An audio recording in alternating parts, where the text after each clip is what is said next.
People say secret to success, 3-step method, this, that.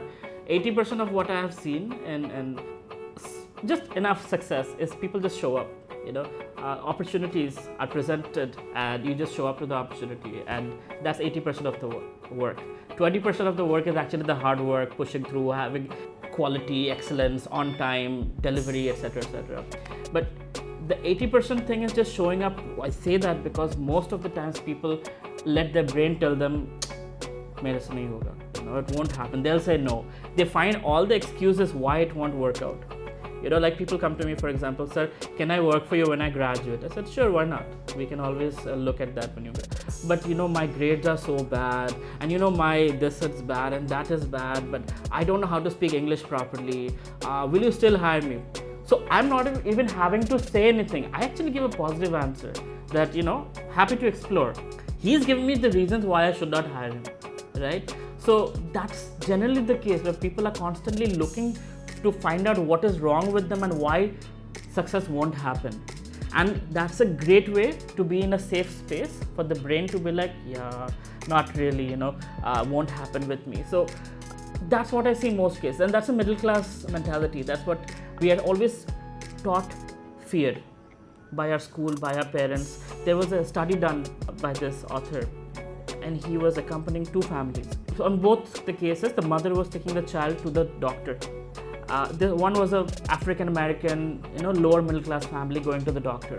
This was the conversation in the car. The mother was telling the daughter, "Don't act smart, don't ask too many questions, be nice, whatever the doctor says, do it," right? The child goes to the doctor asks certain questions, the child very nicely, very timidly answers all the questions, they get out. Now this is a white, privileged, upper middle class family going to the doctor. The mother's telling the son, "Ask whatever you want, we are paying for his time, no question is a silly question, it's totally okay to ask whatever you want, just reveal all your things so the doctor can assess you properly what your problem is." The child goes to the doctor measures the child's height, says, "Oh, you're this much tall, what's your age?" "Oh, I'm 9.5 years old." "Okay, you're 9 years old." "No, I'm 9.5 years old." And most people in the lower middle class section would think that's a rude thing to say.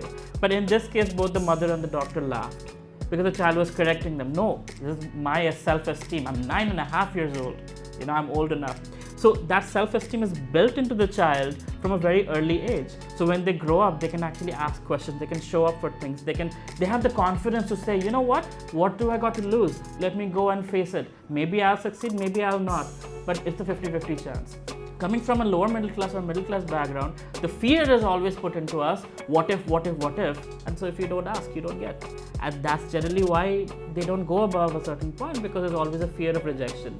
And I'm much better being in my self-respect, in my little thing, even if it means that life is a straight line, it's stagnant, right? Versus the other classes, what if? What do I got to lose? Might as well ask it. If I get something wonderful, if I don't get, okay, there's a little bit of rejection. So that self-esteem allows us to face rejection or not. You face rejection, there is 2 sides. You can get success or not. In this case, there is guaranteed no success. You will just be an average person and be timid for the rest of your life. Okay.